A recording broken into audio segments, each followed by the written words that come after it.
Hello everyone, welcome to English with Divyansh. I hope you all are well. So आज हम समझेंगे कि O2 को कैसे यूज किया जाता है, how to use O2 in sentence. Let's understand this. O2 actually O2 क्या है, डेफिनेशन के थ्रू हम इसको समझते हैं। O2 एक मॉडल वर्ब है। O2 के वाक्यों के अंत में चाहिए शब्द जुड़े होते हैं।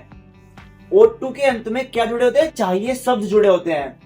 O2 का प्रयोग नैतिक कर्तव्य मींस मोरल ड्यूटी, नैतिक सलाह मोरल एडवाइस और स्ट्रॉन्ग पॉसिबिलिटी संभावनाओं, निम्न स्थितियों में नैतिक भाव के अनुसार O2 का प्रयोग किया जाता है। अब हम समझेंगे मोरल ड्यूटी क्या है, मोरल एडवाइस क्या है, स्ट्रॉन्ग पॉसिबिलिटी क्या है। फर्स्ट ऑफ ऑल हम समझेंगे मोरल ड्यूटी। मोरल ड्यूटी होती है जब हम नैतिक कर्तव्य है, मोरल ड्यूटी जिम्मेदारियों से संबंधित वाक्य बनाना हो तो वहां पर O2 का प्रयोग किया जाता है। जब भी जिम्मेदारियों से रिलेटेड कोई सेंटेंस बनाना हो तो वहां पर O2 का यूज किया जाता है। Let's understand this through of example. हमें अपने देश की सेवा करनी चाहिए। We ought to serve our country। हमें अपने देश की सेवा करनी चाहिए। We ought to serve our country। उसे कठिन मेहनत करनी चाहिए। he ought to work hard। Advice, जब हमें एडवाइस सलाह एक्सप्रेस करनी हो तो वहां पर भी ought to का प्रयोग किया जाता है। जब हम अपनी कोई सलाह एक्सप्रेस करनी हो तो वहां पर भी हमें ought to का यूज करना होता है। एग्जाम्पल, तुम्हें पढ़ाई करनी चाहिए। You ought to study। उसे रोज सुबह में टहलना चाहिए। He ought to walk in the morning daily। To express strong possibility, like जब आपको कोई strong possibility express करनी हो, जैसे प्रबल संभावना व्यक्त करने के लिए ought to का प्रयोग किया जाता है। प्रबल संभावना व्यक्त करने के लिए ought to का प्रयोग किया जाता है। एग्जाम्पल के थ्रू हम इसको समझेंगे। वह अब तक यहाँ होना चाहिए।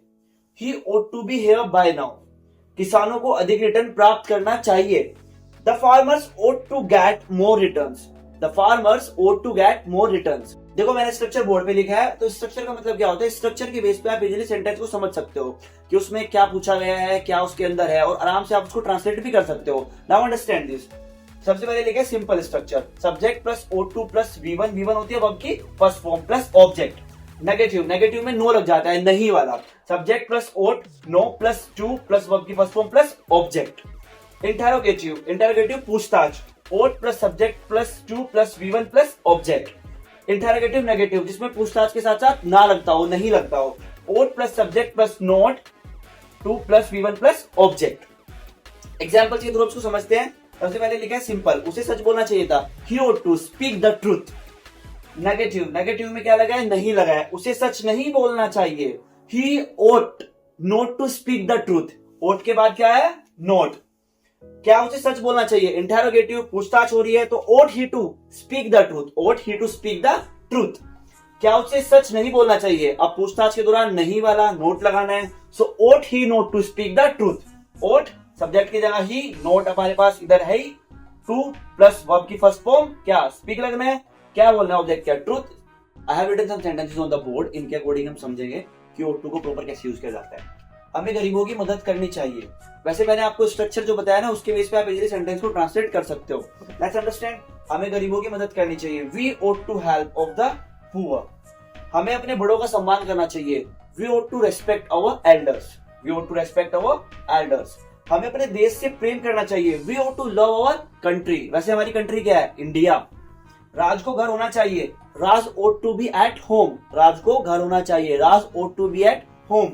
हमें रोज पानी पीना चाहिए। We ought to drink water daily। I hope आपकी समझ आया होगा कि ought to को कैसे यूज कर रहे हैं। मैंने आपको स्ट्रक्चर की बताया कि स्ट्रक्चर के बेस पे आप इजीली सेंटेंस को ट्रांसलेट कर सकते हो, समझ सकते हो। सिंपल है, नेगेटिव है, इंटरोगेटिव नेगेटिव है या इंटरोगेटिव है। I have written some examples on the board.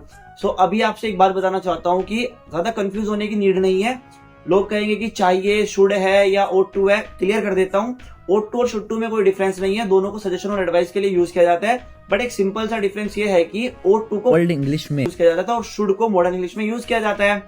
ought to को फॉर्मल माना जाता है और should को इनफॉर्मल माना जाता है। That's it. और वीडियो अच्छे लगे तो like this video, share this video, और जो सेंटेंस मैंने मेंशन किया है इनको कमेंट बॉक्स में जाके ट्रांसलेट कीजिए और अपनी इंग्लिश इंप्रूव कीजिए। Thank you.